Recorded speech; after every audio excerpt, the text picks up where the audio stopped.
2Q Records. 2Q Records.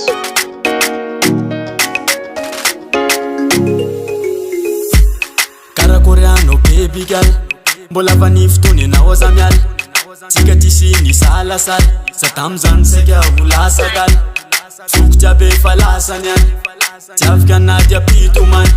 Sapandu mude metrisizan, pazadis na tukias tena pizzalian. Sundara in means ni suno tokonas, panaita sunu na unis tunga de marias.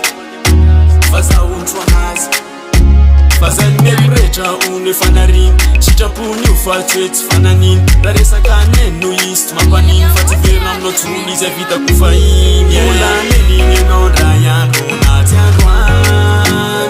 Ka ataru iro talu de ituman.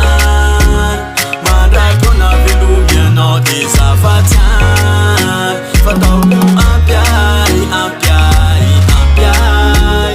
Rotija no, zafatu malala no.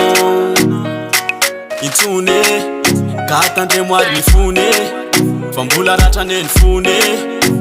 Razai multi na utante rafati manin, nafanya ombu ni tara za mukati anin. Yeah, fitiava na refa tonzar, teleu ivalu namba utantar. Maazu mandefanya tiku titan, fambula anini nyena wanya far.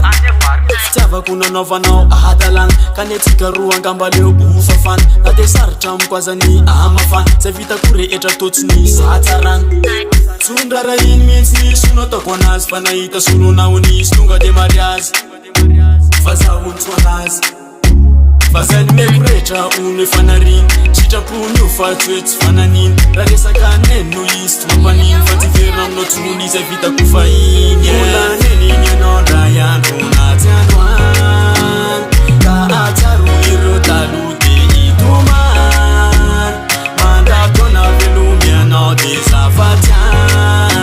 Fatamu ampiai, ampiai, ampiai.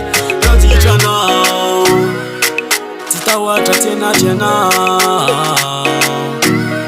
Fadisa inya vita nanga.